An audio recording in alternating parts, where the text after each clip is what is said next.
तो हमारी समस्याओं का हल ये है। अब ये हल है संघ, ठीक है। अब संघ क्यों है? क्योंकि हमारे पास एक लक्ष्य है। लक्ष्य जो है हमारे पास क्या है? हमने बनाया लक्ष्य सत्ता, है ना, लेकिन ये हमारा लक्ष्य नहीं है। ये लोभी और लालची लोगों का सत्य है, वो लक्ष्य है। भगवान बुद्ध का लक्ष्य क्या था? भगवान बुद्ध का लक्ष्य क्या था? है? हाँ, कल्याण। सबका कल्याण करना उनका लक्ष्य था, ठीक है। तो कुछ लोग बोलते हैं वो बहुत बड़े सामाजिक कार्यकर्ता थे, ऐसे बोलते हैं ना। वो बहुत बड़े अर्थशास्त्री थे, ऐसे ही बोल देते हैं। वो बहुत बड़े राजनेता थे, राजा थे, ऐसे भी बोल देते हैं। लेकिन वो गलत भी नहीं बोलते। कैसे नहीं गलत बोलते और कैसे सही बोलते और कैसे गलत बोलते हैं, इस बात को सोचने की जरूरत है। अब मैं एक जो है लकड़ी का टुकड़ा लेकर आया, ये मान लो मैं प्लाई का बोर्ड ले आया 8x4 का, ठीक है। लाया किस लिए था मैं? क्या मुझे दरवाजा बनाना है इसमें से, ठीक है। अब दरवाजा बनेगा 6x3 का, ये दरवाजा बन गया। ये लकड़ी बच गई, इससे मैंने क्या करा? एक स्टूल बना दिया, ठीक है। लक्ष्य क्या था हमारा? दरवाजा बनाना। और दरवाजा बनाने के लिए जो लकड़ी लाए थे उसमें से एक स्टूल भी बन गया, तो वो क्या हुआ? वो बाई प्रोडक्ट हो गया, है। ये हो गया लक्ष्य, ये हो गया बाई प्रोडक्ट। यानी कि जो लक्ष्य के प्रतिफल होते हैं उसे बाई प्रोडक्ट कहते हैं। लक्ष्य कुछ और था, जब उसको करने चले तो उसके बाई प्रोडक्ट के रूप में और भी कार्य होने लगे। तो भगवान बुद्ध का लक्ष्य था कल्याण करना, और जब वो कल्याण करने के लिए लोगों के दिमाग को शुद्ध कर रहे थे, उनके भीतर से काम, क्रोध, मोह, लोभ, द्वेष, तृष्णा, ईर्ष्या, राग, जितने भी विकार होते थे, जब उनको विजय पाने के लिए प्रेरित करते थे और लोग ऐसा करने लगते थे, तो क्या होता था? समाज को एक अच्छा राजा मिलता था जो कल्याणकारी है।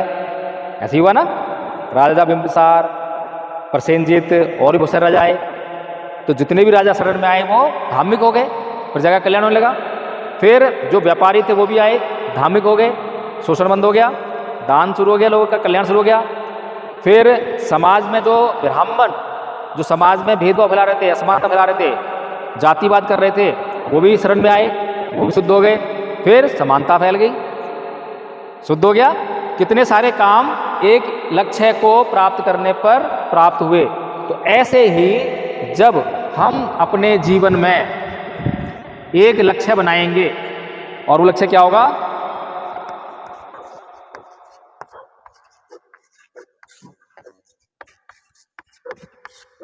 ये लक्ष्य बनाया हमने, तो इसके प्रतिफल क्या क्या होंगे? हैं?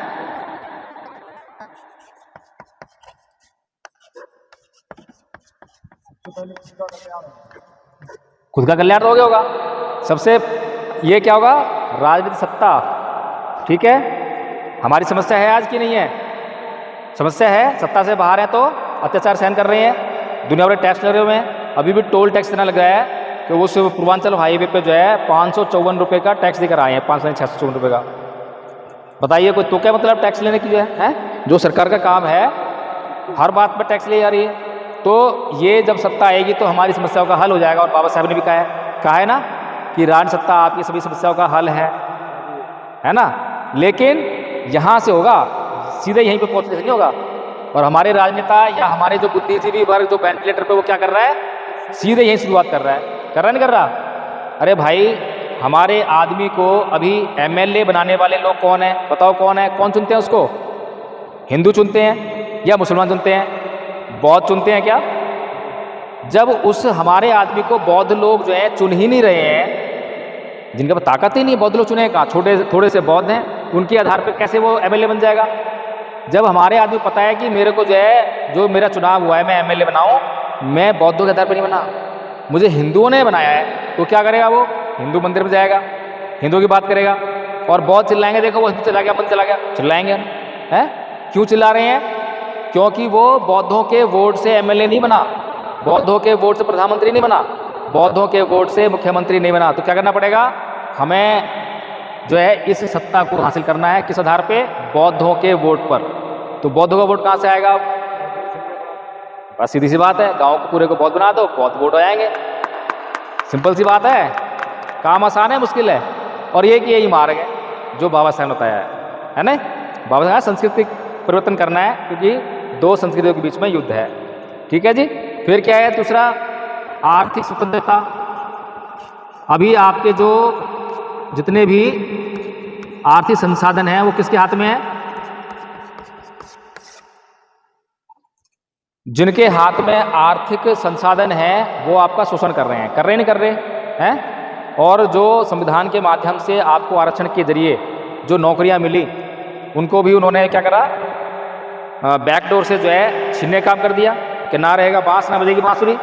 क्योंकि सरकारी विभाग है इसलिए नौकरी देनी पड़ती है आरक्षण से, तो सरकारी विभाग को क्या कर दो, निजी कर दो, कर दिया ना काम खराब। तो जब आपका ये जो होगा तो आपका ये होगा और ये होगा तो ये वाली चीज़ें जो है आपकी मजबूत होने लगेंगी।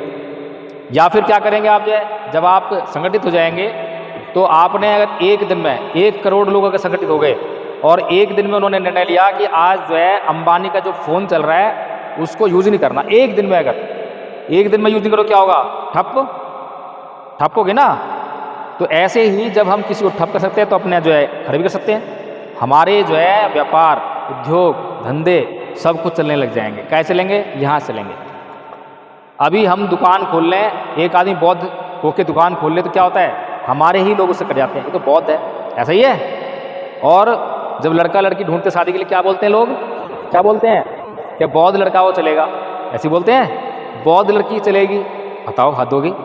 अरे भाई जो विश्व स्तरीय धर्म है जो मनुष्य का कल्याण करने वाले धर्म है, उसके बारे में लोगों की ऐसी धारणा। लोग तो ऐसा कहना चाहिए कि बौद्ध लड़का ही चाहिए, क्योंकि बौद्ध लड़का जो है उसके अंदर कोई भी खराबी नहीं होगी, हमारी लड़की सुखी रहेगी। बौद्ध लड़की चाहिए क्योंकि उसके अंदर कोई खराबी नहीं होगी, वो परिवार को सही तरह चलाएगी। ऐसा होना चाहिए, होना चाहिए। ये कमी किसकी बताओ? क्या भगवान बुद्ध की कमी है ये बाबा से कमी है? हमारी कमी है, क्योंकि हम लोग जो है धर्म को खाली जो है लेकर झंडा और नमो बुद्धाय जय भीम कर लिया। फैसिनेटिंग है ना जो अमित शाह जी कह रहे हैं, हम धरातल पे नहीं है। फिर ये हो गया आपका आर्थिक संपन्नता आ गई। और क्या है?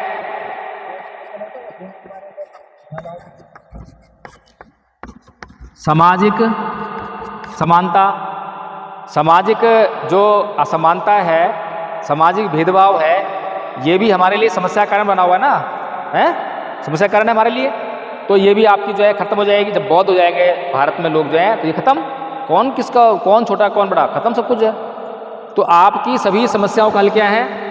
ये है। और अभी हमारा बुद्धिजीवी वर्ग जो है किसके लिए प्रयास कर रहा है? किसके लिए प्रयास कर रहा है? क्या इसके लिए प्रयास हो रहा है? कोई भी बौद्ध भिक्षु कर रहा है क्या? बताओ मुझे, कितने बौद्ध भिक्षु हैं जो ये प्रयास कर रहे हो?